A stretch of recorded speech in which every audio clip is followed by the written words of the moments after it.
Hello and welcome, everyone. Thank you so much for joining us today for the Ready, Set, Go Personal Wildland Fire Action Guide webinar.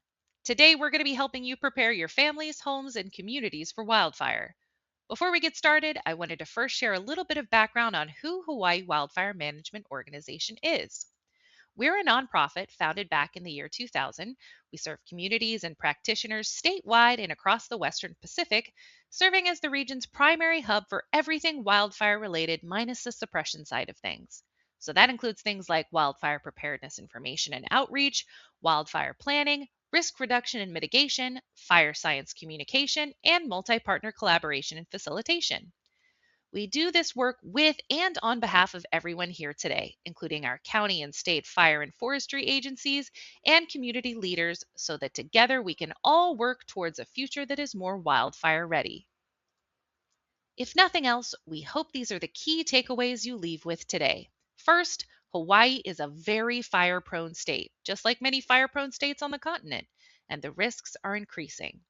Second, everyone has a kuleana, including keeping our homes and landscapes protected from fire. That'll take all of us, our neighbors, our agencies, our communities, all of us working together. Third, preparedness is powerful.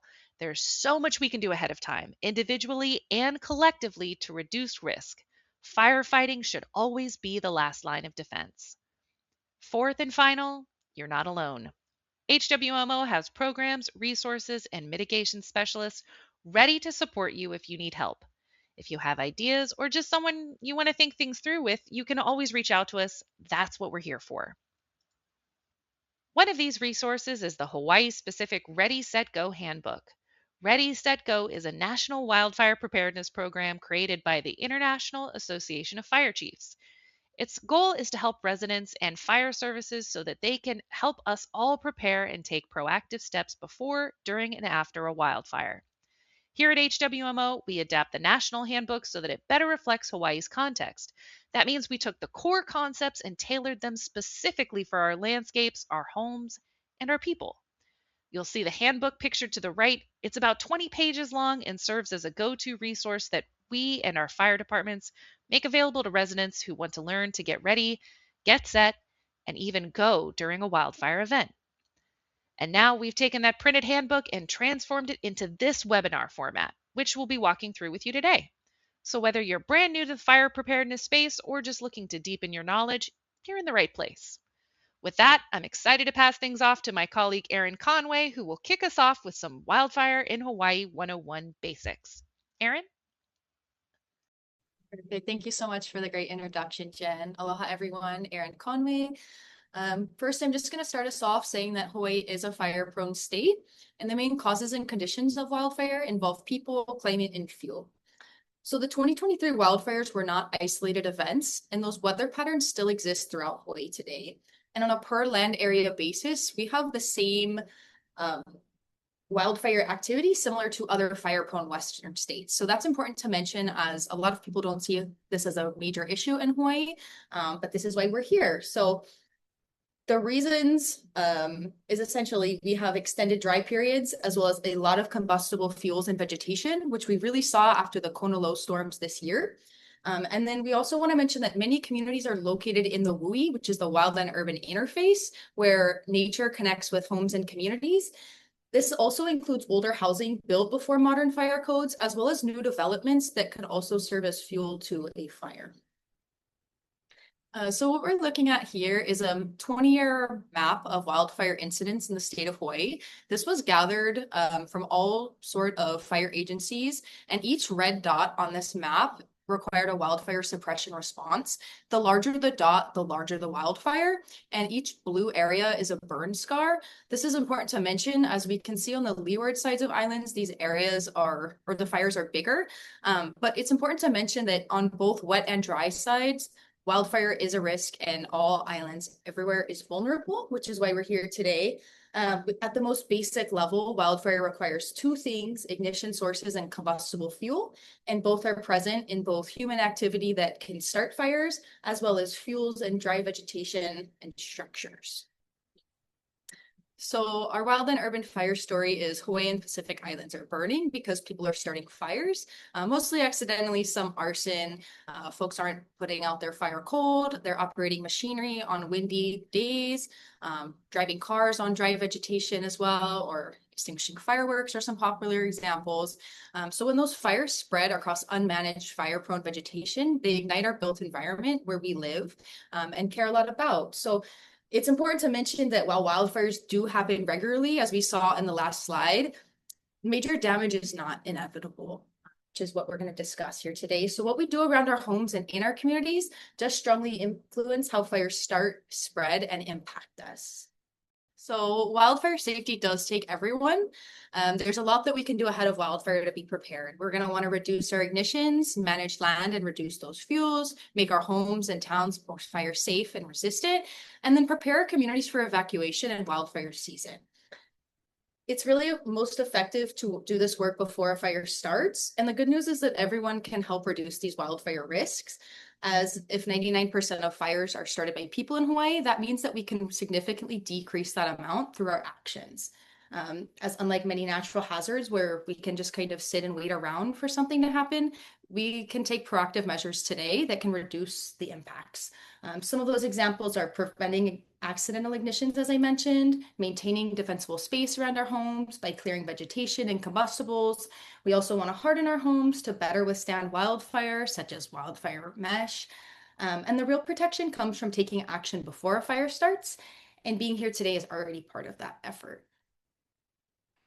So our Ready, Set, Go program is really an in-depth look at the tips and tools you need to prepare for a wildland fire threat, which is the ready portion, have situational awareness when conditions become dangerous, which is set, and to evacuate early, which is our go portion. If you scan this QR code, you can access the Ready, Set, Go digitally. You can also access on our website, hwmo.org-ready-set-go. We can also drop the link in the chat. But this program is based on hard-learned lessons from past wildfires where folks did delayed evacuation, leading to people getting trapped in smoke and traffic. And these are things that we are really working to prepare folks ahead of early. So the goal is simple. We want to protect you, your home, and your family, and we want you to be prepared. So with that, first up in our Ready, Set, Go portion is Ready, and I'm going to pass it over to Harriet. And just so you know, Ready is the longest portion of today's presentation, so we appreciate your patience with this. Thank you, very much appreciate it. So aloha, my name is Harriet Parsons, and I am the Firewise Support Specialist for Hawaii County. And first, I want to start the focus on how does fire start?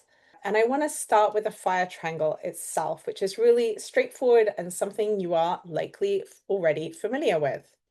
A fire starts when we have three things: oxygen, heat, and fuel. The key here is that all three components must be present at any one time, or else combustion itself will not occur or sustain itself. Oxygen in these instances is typically wind. Not much we can do about that other than be aware.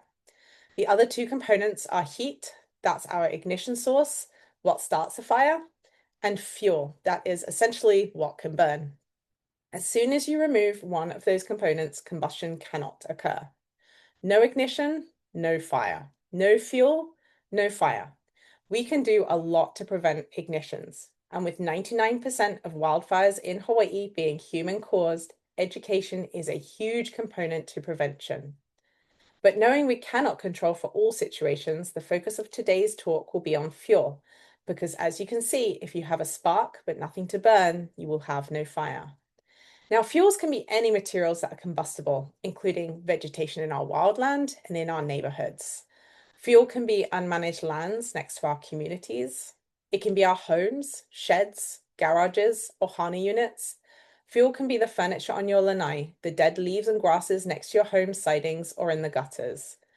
Fuel could be the outside dog bed, the welcome mat, the pile of shoes and slippers by your front door, or the wooden broom perched next to the back door. And a final point to make when it comes to fuel is that not all fuel is equal. The characteristics of fuel have big effect on fire behavior. If they produce a flashy fire that burns quickly, or something that burns longer with more intense heat. So that's how fire starts and what it needs to be sustained. On the next slide, I'm going to talk about how does fire spread. Well, no matter if we're talking about a wildland fire or an urban fire, we know that fire in these cases primarily spreads in one of three ways. First, fire can spread from direct contact with flames. Second, fires can ignite from radiant heat. Radiant heat is when air is superheated from fire and comes into contact with something that has a lower heat tolerance. In that instance, no spark is needed, it's just the heat. Once the material being heated starts to decompose, then flaming combustion can occur. Finally, and this is the most common cause of fire spread, ember ignition. If you are not familiar with the term embers, embers are the burning bits of vegetation or other material carried by the wind that can start fires if they land on combustible fuel. Embers are carried by the wind and can be carried huge distances, in many cases several miles ahead of the fire itself. With embers causing 90% of structures to burn during a wildland urban fire, we need to ensure our homes and our yards are ember resistant. Even those homes that seem far away from the wildfire front need to be ember aware. This means the area around our homes and structures need to be free from fuels that can be ignited by embers. As we come to the next slide, I'll say that we do have research to back up how best to protect our homes from ember ignition. And here I'm going to give the punchline to a video I'm about to show, and it's a short one, but I want to make sure you understand what is going on before I press play. The video is from the Insurance Institute for Business and Home Safety. They have a simulator where they can conduct highly realistic wildfire simulations to explore how ember storms ignite structures. And we see a two-story duplex and how it responds to this ember storm. So now to the video. So it had an initial ignition from some embers that landed on some small woody shrubs and wood mulch next to the home. The house has wood siding, and now this small fire spreads to the home, igniting the siding, and then the flames increase in size and the fire spreads to the eave. On the right side, we have a home that has an area around it free from debris and is built from ember-resistant materials. After 10 minutes of ember exposure, the home on the left was ablaze, whilst the one on the right was not. The takeaway here is no fuel, no fire.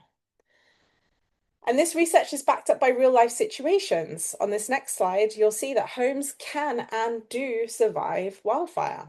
This picture shows a home that survived a wildland urban fire that occurred in Laguna Beach in 1993. Often, such a home as this is labeled a miracle home. We hear this phrase over and over, and I personally do not find it helpful. Indeed, I find it misleading because I will also point out in the picture there are many miracle trees. And I jest, but what I mean to emphasize is that the trees did not meet the requirements for combustion, nor did the home. And this is why being ready is so important. And I want to bring up now on the next slide a quote that reminds us that fire starts with an ignition. Fire disasters start with a path. So how do we get our homes ready? How do we prevent fire from finding a path to our homes within our communities? And how can we be ready? And I'd like to hand over to Cassandra. Thanks so much, Harriet. So I'm going to begin with the idea of home ignition zones, also known as HIZ. Before we dive into those specific actions you can do to your home and property to reduce that risk, because all of the recommendations are based on this HIZ science. So in this image here, we have a home and a yard with an imaginary lines drawn around it at 5 feet, 30 feet, and 100 feet. These are all extending outwards from the home itself, and they denote 3 different zones. What this research has shown us is that the area closest to the home or structure, indicated by the red line on the diagram, is called the immediate zone and covers the 0 to 5 foot area, including patios, garages, or anything else that's attached to the main structure. Science tells us this 0 to 5 foot zone is the most vulnerable area of your home to embers. This is the area you should focus on first when getting your home ready for wildfire. And this is also the zone that you want to have non-combustible materials used in. Next, we have the intermediate zone depicted by the orange line, which stretches from 5 to 30 feet outwards from the structure. In this zone, we should focus on reducing fire intensity by minimizing vegetation and ladder fuels, with the aim of preventing fire spread to the home itself. And then from 30 feet to 100 and beyond, we have the extended zone, indicated by the green line. The focus here is for landscaping the focus here is not to eliminate fire, but rather to interrupt its path and keep flames low and small close to the ground. So the key takeaways here are you should start mitigation efforts closest to the home and work your way out. Working on the perimeter of your home has the greatest impact, the most bang for your buck there. And if no combustion can occur in the 0.5 in the immediate zone, there is not going to be a fire, as Harriet has been sharing. So your chances of being able to withstand those ember ignitions greatly increase. And on the next slide, we'll go ahead and get into the things that you can be doing around your home and property that'll drastically reduce those ignitions. The potential for ignitions, obviously. So we start in the immediate zone of 0 to 5, and we're going to start with the home hardening. So when evaluating a home's vulnerabilities, you always want to start from the top down. So with the roofs. Roofs are the most vulnerable part of a structure because of the large surface areas where embers can accumulate and ignite, especially if there's plant debris and the roof is not Class A rated. Plant material or embers can collect where roof lines meet and are under gaps and cracks in the shingles. Also, debris can accumulate around solar panels and skylights, so we want to be mindful of those roof components as well. Next, we're moving down the house. We look at the gutters because they can collect dry leaves, pine needles, other plant material. So gutter guards and screens are recommended to prevent vegetation from accumulating, therefore reducing the risk of ember combustion in dry, dead plant material. The next part of the house structure to look at is eaves. Open eaves allow for embers to gather, ignite exposed wood or other combustible materials like bird nests. Enclosing open eaves or covering any gaps with fire-resistant sealant is highly recommended. Vents in eaves are particularly susceptible to ember entry, so be sure to screen vents on top of roofs, attic spaces, gable ends, exterior walls with 1/8 inch metal mesh. Plants or combustible storage near windows can be ignited from embers as well and will generate heat that can break glass or melt combustible frames. It's recommended to remove vegetation located under windows because depending on plant characteristics, the flames can reach up to 3 times the height of that plant. Another key consideration when doing home hardening is that combustible fencing material can ignite, and if attached directly to the structure, it'll carry fire like a wick. Therefore, you want to consider replacing fencing connected to the structure with non-combustible material. So that was home hardening actions. Now let's move on to the recommended action to take in the 0 to 5 foot area of the home that extends outwards from the structure itself. This is the most critical zone to maintain to prevent embers from igniting combustible material that could then ignite the house structure. So the goal here is to create a non-combustible zone free from wood mulch, dry leaves, firewood, and any other flammable storage material. Ultimately, you want to move any potentially combustible items away from the home entirely. Again, you want to clear any debris from roofs and gutters and also from open spaces under structures like stairs, decks, crawl spaces. We want to also keep propane tanks clear of debris as well. Non-combustible patio furniture is also a key consideration when you're doing this work. In the intermediate zone, another effective strategy is to incorporate non-combustible landscaping and hardscaping materials such as gravel, pavers, or concrete. These materials can create a buffer around the home, and that can help slow or reduce fire spread. Avoid using wood chips or mulch or any combustible materials directly adjacent to the structure. In this area, if you do not use plants, if you do use plants, leave your plants there. Make sure they are low growing, non-woody, and have minimal leaf litter so they're easily maintained with minimal water as well. This landscaping approach is commonly known as xeriscaping and helps create a more fire resilient landscape while conserving water as well. So we refer to this as Plan Pono. Now let's continue to move outwards from the structure and discuss what can be done in the intermediate zone of 5 to 30 feet, where the aim here is to slow down and reduce that wildfire and to prevent it from reaching the home. Recommended to have trees at least 10 feet away from a structure to ensure there are no branches or leaves that overhang the roof line.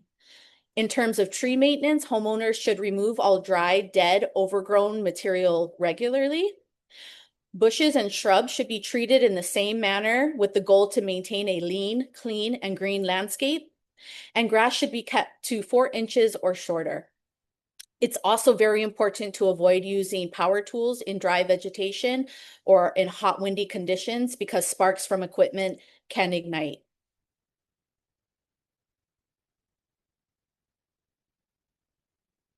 In the intermediate zone, you want to remove any ladder fuels, such as low-hanging branches, shrubs, and climbing plants that can carry fire up into tree canopies. It's recommended to remove limbs and of these trees to a height of 6 to 10 feet from the ground to also prevent fire spread into those trees. Ideally, you want to space these trees to a minimum of 18 feet between crowns. And just like in the immediate zone, homeowners want to ensure they are selecting plants that offer some fire resistance due to their plant chemistry, the characteristics, and low water needs. More key actions that can be done in the 5 to 30 foot zone is creating buffers and spaces with walls and fencing made of stone, concrete, metal, or other fire-resistant materials. A rock catchment on your landscape not only breaks up fuel continuity, but also creates an area where wind-blown embers can get caught, which can help keep some of the embers from getting into the critical 0 to 5 foot area. A green break can also slow or stop the spread of wildfire. As the name implies, this includes well-maintained vegetation, and as long as it's carefully selected and properly maintained. It's a balance between having that healthy landscape and minimizing wildfire risk. And regarding first responders and fire suppression efforts, you also want to ensure fire trucks have adequate access. So making sure there is a 14-foot wide by 14-foot high clearance in your driveway is important. And you also want to make sure your address is clearly visible from the street for first responders and emergency personnel. Now moving into the extended zone, which is that 30 to 100 feet area, the goal is to interrupt the fire spread and reduce the fuel load, keeping those flames low in intensity and on the ground. So to reduce fire spread, create spaces between trees and shrubs to break up that fuel continuity. And like the previous zone, prune low-hanging branches to prevent fires from climbing into the tree canopies. Also remove smaller trees growing between more mature trees. You want to dispose of heavy accumulations of ground litter and remove all dead plant and tree material. And in the 30 to 60 foot area away from the house, we recommend tree canopy spaced at 12 feet and beyond that at 6 feet apart. Also, you want to ensure that areas around sheds and outbuildings are clear of vegetation and debris and are mitigated in that same manner as the main home structure. So that was an overview of what can be done on your home and property to prepare and be ready before a wildfire affects your community. And to summarize, these 6 concepts work together as a system using that home ignition zone science.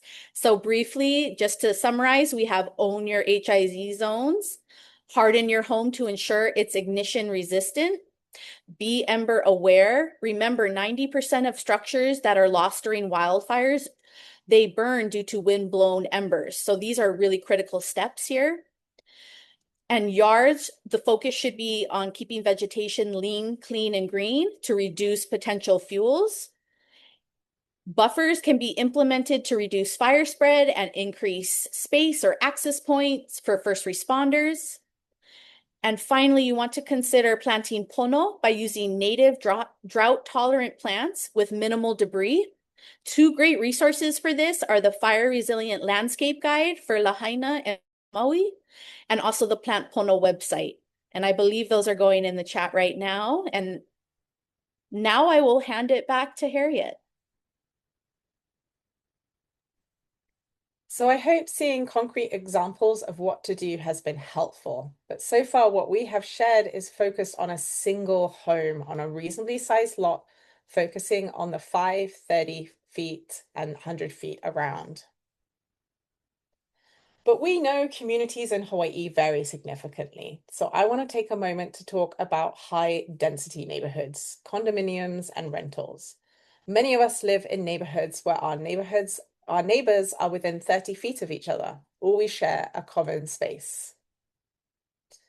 Take a look at this satellite picture on the left. It is of a home in a Firewise neighborhood in Hawaii with its 5-foot, 30-foot, and 100-foot ignition zones overlaid. We immediately see that our conversation needs to focus on the 5-foot and 30-foot zones, but where to start? Well, once again, we start with your home and work out. We start with what we can control. Then after that, we need to move out and we need to consider fire pathways. Fire is predictable. Fire will travel where there is fuel. So now we need to consider how fences and vegetation are connected within and between sheds, homes, and other structures. Here on the right, we see 2 examples of fences providing a fire pathway between homes in a neighborhood. We also want to be cognizant of our neighbors. What is the use of moving a shed away from our home to reduce the risk to us if it's now up against our property line that may create a hazard for our neighbor's property? The second main factor to be mindful of in a high density neighborhood is the concern from radiant heat. This becomes an issue for homes within 30 feet or so of each other. But where to start? Well, again, we focus on ourselves first. We can make it a priority to work on these most vulnerable areas of our homes and yards, as Cassandra outlined. And if we have the funds, we can prioritize home hardening to increase resiliency, replacing, say, wood siding with non-combustible siding, replacing single-pane windows with double-glazed windows or tempered glass, or even removing windows entirely. We might not be able to afford to do the whole home, but small changes deliberately chosen can have a big impact. So on to another example of high density situation, condos. How do we adapt what we have learned? Well, this will be specific for your situation. But again, we recommend focus on what you can control. The fuels on your lanai, where you park your car, the conversations you have with your neighbors and possibly your homeowners association. And advocate for action if needed, following the home ignition zone concepts and Firewise concepts. And this is similar to what you can do as a renter. Focus on what you can control and work with your landlord to advocate for home ignition concepts to be implemented. And for those who own a rental unit, then know it is your kuleana to protect your tenants and increase your community's resilience to wildfire. Be sure to maintain your home and yards according to the home ignition zones concepts. And be sure to provide information on risks, alerts, and early evacuations for both long-term tenants and short-term visitors. I hope this has been helpful. This is a lot of information, and HWMO does have some great resources to assist you. First, I would say be sure to read through pages 6 through 12 of the Ready, Set, Go guide. And then I would also recommend, if you're interested in signing up for a free wildfire home assessment. HWMO's free home assessment provides a review of the vulnerabilities of your own house and landscape to wildfire and ember ignition. These assessments are done by a trained community member or staff assessor and takes about 35 to 40 minutes, to an hour to complete. They look at your home with the home ignition zones, fire pathways, and radiant heat concepts and talk you through your specific vulnerabilities and what you can do to increase your resiliency. This program is paused in many areas, but as we switch up our backend, but you can still sign up by visiting hwmo.org/home assessments. And in some areas where we have home assessors available, you can get on the list and get your home assessed soon. Handing over to Erin. Thank you. So now that we've talked about getting our home ready and yard. What about you and your family? Do you have a plan? So this is where our evacuation comes in at the end of our Ready, Set, Go guide. We provide a template as well as where you can draw out your plan. I think it's really important to make sure that everyone in your family, younger and older folks, are understanding this plan. And also it's very important to know where to access this. So we're going to want to keep that plan either maybe in our go bag and keep it there, on our fridge, on our garage door, wherever you keep it. The most important thing is you want to know where it is and make sure that it's visible. So next, when we're talking about actually having our evacuation plan, so the first step is writing it and making it make sense with your family. Next is actually implementing it and practicing that. Along with the practice comes checking routes and alternatives, as things can change quickly. And this includes from a school day to holiday season. So these are things we want to think about as well. We're going to want to plan for those who may need assistance, including pets, livestock, or maybe folks who just may move slower or need assistance, like maybe there's a house down your street with a bunch of kids. We're also going to want to make sure that we're preparing our go bags and we scanned our important documents, photos. We have enough medication if that's necessary. And we're also signing up for alerts. And then just want to emphasize, we want to create our plan. We really want to make sure that we've practiced this plan as well. And we're also going to want to plan for real life emergency situations, such as heavy smoke and a possible loss of cell service. So I know we mentioned signing up for alerts. These 2 QR codes you can take a photo of or scan. We also included the links that we'll add to the chat. We strongly recommend signing up for your county's emergency management or civil defense alerts. These agencies share official instructions and important real-time updates when disasters or other emergencies happen. You can use the QR code to get those. It's just really important so that you make sure we're staying up to date as conditions can change really fast. So I want to mention the Watch Duty app very quickly. This is a great resource as it provides timely alerts, fire maps, evacuation notices, photos, and ongoing updates. It's really cool as well because the verbiage used in it is ready, set, go. So once you understand what that means after today's webinar, hopefully, and the language that's in our ready, set, go, the same thing applies in the Watch Duty app. So it's all the same understandable verbiage. But I do want to mention that if cell service does go down, the app may not be accessible or getting quite frequent updates, I guess. So we want to make sure that we have something outside of this. So that's where we want to sign up for our civil defense alerts as well, or have a radio or other thing on hand. So really quickly, we just want to mention a quote from Chief Gibson during our recent Wildfire Summit. So no fire suppression unit can handle a rapid wind-driven fire, and we need to focus our efforts one step before. We do this work because we have to accept the hard reality that in extreme wind-driven wildfires, the fire can spread so fast and unpredictably that even the best trained fire departments may not be able to stop it once conditions get severe enough.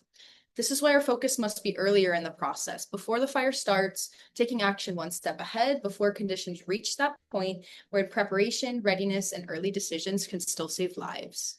And then now that we've covered our ready stage, actions to take well before any hazardous conditions are occurring, we're going to move on to set, and I will be passing it over to Harriet. Thanks so much, Erin.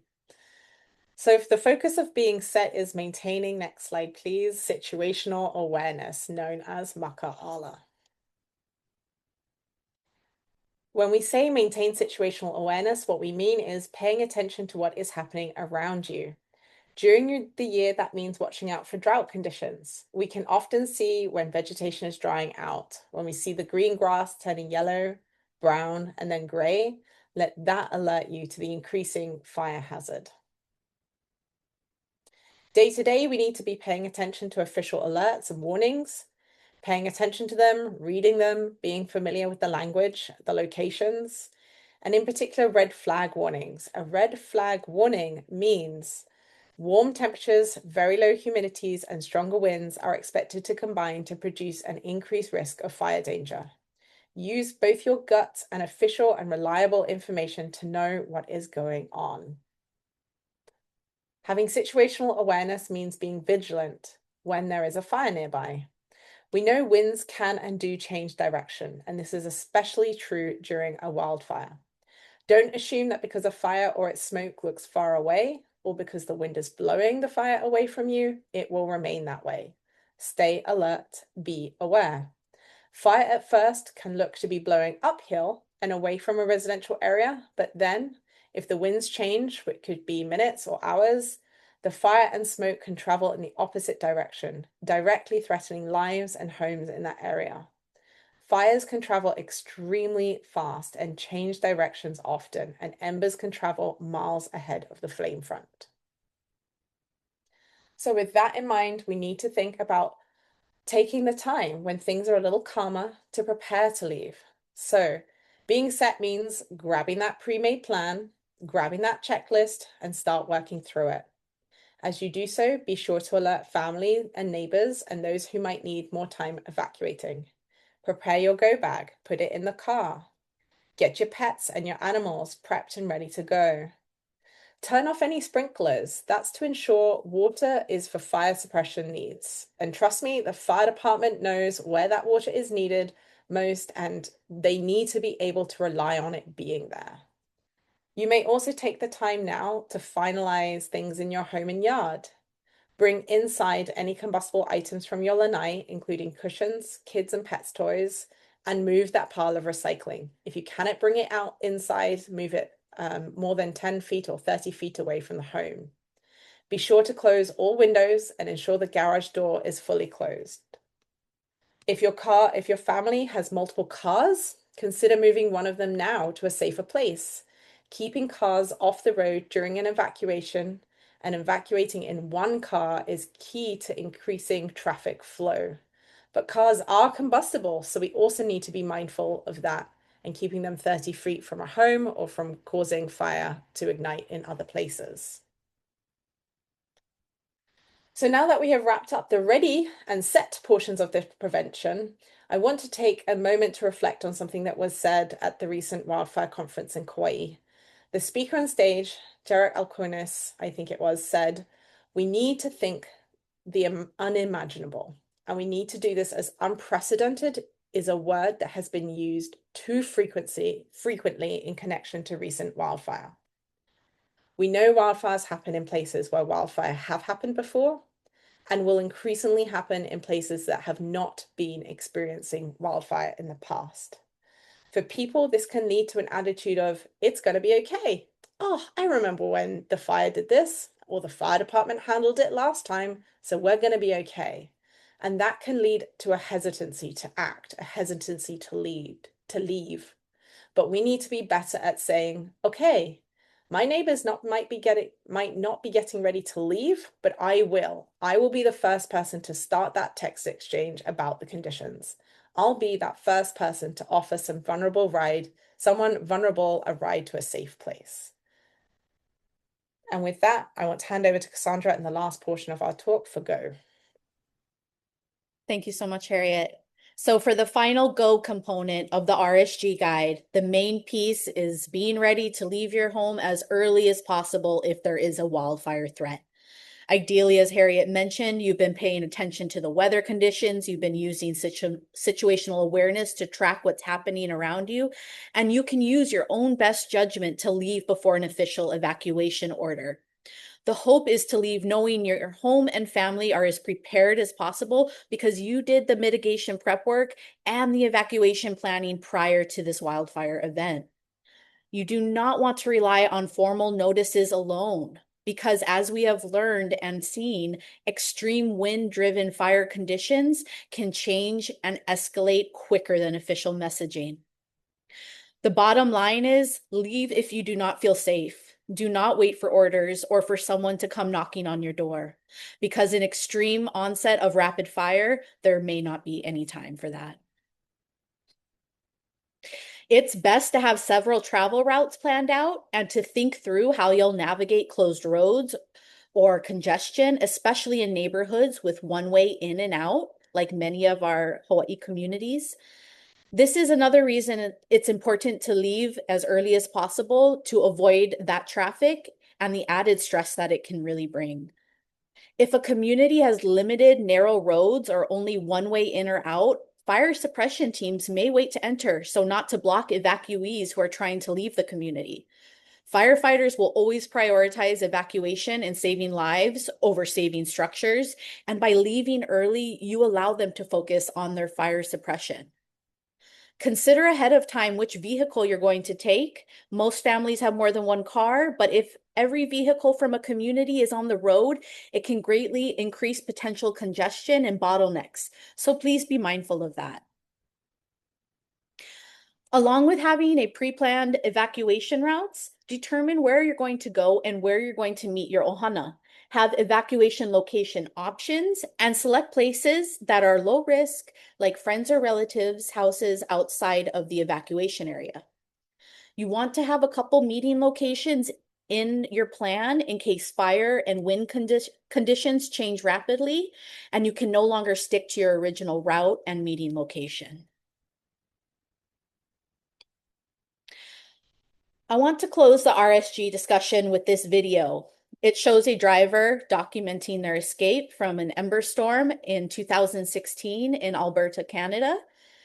And I really think this video speaks volumes about why it's better to evacuate early before roads get chaotic, which adds additional hazards to be aware of, like erratic driving, which you're going to see here in this video. Also, smoke conditions can greatly impact your ability to navigate roads, even those you're familiar with, adding that other layer of why early evacuation is so critical. I'm going to hand things back over to Harriet to wrap us up today. Thank you. That concludes the Go portion of this presentation. And if you haven't already gotten your copy of the guide, you can request access for it by scanning the QR code here. You can also request a hard copy of the guide by reaching out to us at HWMO. And please do pass this along, this guide, our video presentation, to your friends, neighbors, colleagues. We really do all need to be ready, set, go when it comes to wildland urban fires. Now, this Ready, Set, Go focuses on an individual home and yards and action. But after many of the recent wildland urban fires, we know all too well that our efforts also need to be at the community level.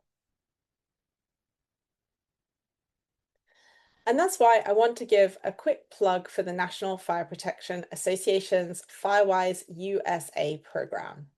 This national program provides a framework in which neighbors come together to address their shared wildfire hazards by educating residents on risk and by taking action as a community. It is a recognition program that includes over 3,000 sites nationwide. And here in Hawaii, HWMO supports Firewise communities in partnership with the Hawaii State Division of Forestry and Wildlife, also supported by the county fire departments and local partners. Participation in the program is driven by motivated community leaders who guide their neighbors through the Firewise process and help sustain long-term wildfire readiness. Currently, we provide support to almost 50 nationally recognized Firewise communities within the state, and with about 10 more actively working towards recognition as we speak. Once a part of the program, communities work to increase wildland urban fire awareness through education and work to take sustained on-the-ground action to make our communities more wildfire ready and resilient. HWMO supports this work with meetings, workshops, and grant opportunities. These past couple of months, our communities have been making use of grant funding and undertaking a lot of work ahead of May's Wildfire Preparedness Month. Projects have included home hardening by removing bird nests and places where they nest, updating vents, limbing up trees, removing hazardous vegetation around homes and in communities, and maintaining fuel breaks and common areas. And we want to take a moment to mahalo all our Firewise community members, some of whom might be on this call, who are contributing to this inspiring work. And for more information to get involved, do visit hwmo.org, Firewise program, or email our team. It's a great program and it's one that really focuses on taking action. And taking action is key because nothing changes if nothing changes. We have more control than we realize when it comes to fire. Control comes from how we prepare our homes and yards, how we look to reduce fuels and interrupt fire's path, how we plan for the worst, how we stay alert, how we respond, and how we support one another, and how we prepare to go and go early. In our actions, we hold the ability to shape safer, stronger, wildfire-ready and wildfire-resilient communities. And with that, I'll now hand it back to Jen to close us out. Thank you, Harriet. This is a great opportunity for us to mention that our annual Wildfire and Drought Lookout campaign is launching again in mid-June. And this year marks our 10th year running since the campaign started 10 years ago. The Wildfire and Drought Lookout campaign is really about helping people stay aware and prepared during Hawaii's peak wildfire season. One thing we're especially watching this year, as we had a pretty wet spring with a lot of green growth across the state, while that looks great now, as we move into the hotter and drier summer months, a lot of that vegetation is going to dry out and become additional wildfire fuel. So from June through September, we're going to be sharing preparedness information, safety messaging, evacuation readiness tips, and wildfire prevention resources across social media and through our partners statewide. We'd really encourage everyone here to amplify our campaign by liking and sharing those posts throughout the summer. And the more people that we can reach with this preparedness information before a fire starts, the better. And for more information and resources about this campaign, you can go to our website, hwmo.org/lookout. And with that, I want to mahalo each and every one of you for joining us today and for taking this important step towards protecting your ohana, your home, and your community from wildfire. Your presence here shows that you care and that you're already being proactive. That matters. It truly takes all of us to build a more fire adapted and more fire resilient Hawaii. Also, a big heartfelt mahalo as my incredible HWMO team and staff have been working on this webinar to bring everything together and bring you together. And for all the support across the community in the islands, we really mahalo all of you for that. So before you go, a gentle request, please take a moment to complete the short survey that will pop up when you leave the meeting. Your feedback helps us improve the next meeting that we're going to be doing next year and will better serve you in the future. We've got tons of helpful resources on our webpage. You can go to either www.hawaiiwildfire.org or just hwmo.org. Both will take you to the same website. You can subscribe to our newsletter or follow us on social media to stay up to date on wildfire happenings, including upcoming events and tools you can use. And finally, from all of us here at HWMO, mahalo for your time, your attention, and your commitment to a wildfire-ready Hawaii. Please stay safe, stay connected, and we hope to see you again soon. Ahui ho.